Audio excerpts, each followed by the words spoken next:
Wilayah Bener Meriah menjadi salah satu lokasi yang sulit untuk mendapatkan bantuan karena aksesnya terbatas. Dan untuk membicarakan tentang hal ini, kami akan berbincang dengan seorang warga Aceh yang juga berprofesi sebagai guru, Win Zailani. Selamat siang, Pak Win.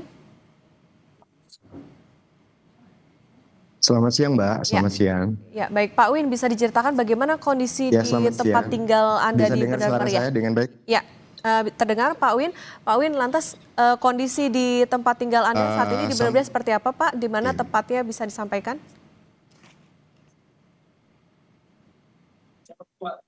Di Desa Daulung, Kabupaten Bener Meriah, yang dimana posisinya itu isolasi terbatas sekali terisolasi, sulitnya untuk mendapatkan logistik, bahan bakar dan listrik sampai hari ini juga belum ada. Bahkan internet kita harus antri yang berjarak berkilo-kilo dari rumah,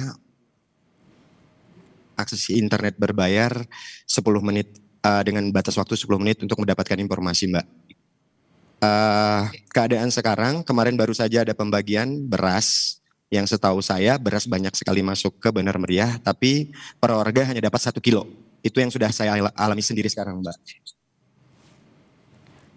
Oke, Halo, ya baik. Tadi halo, masih iya. terbatas untuk listrik, BBM, kemudian juga bahkan akses internet dan juga pangan. Begitu lantas apa saja yang saat ini paling dibutuhkan warga? Artinya begini Pak, apakah bantuan yang sudah diberikan saat ini masih belum memenuhi kebutuhan dari masyarakat di sana?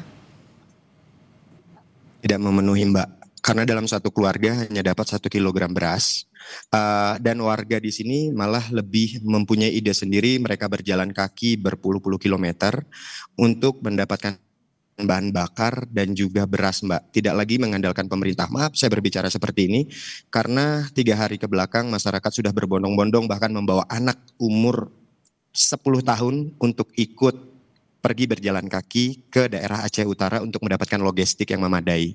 Bahkan di daerah saya sudah ada orang menjual bahan bakar seperti Pertalite dengan 1 liternya 50.000 untuk membeli beras, pergi ke daerah yang jauh.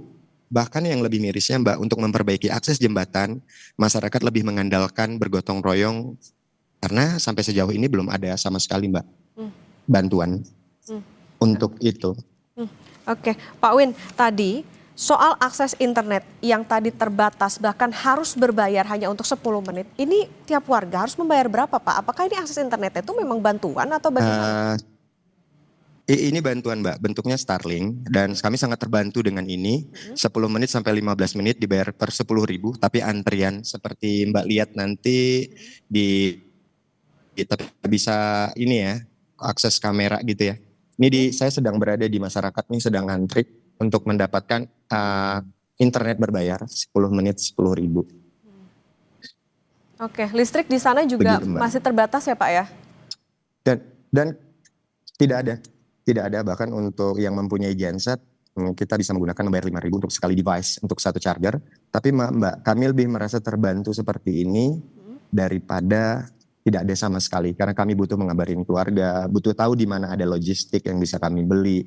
Karena ini sudah hari ke-13 kalau saya tidak salah, Mm-mm. tapi masih jalan di tempat, Mbak. Mm. Itu saya alami pribadi. Hmm.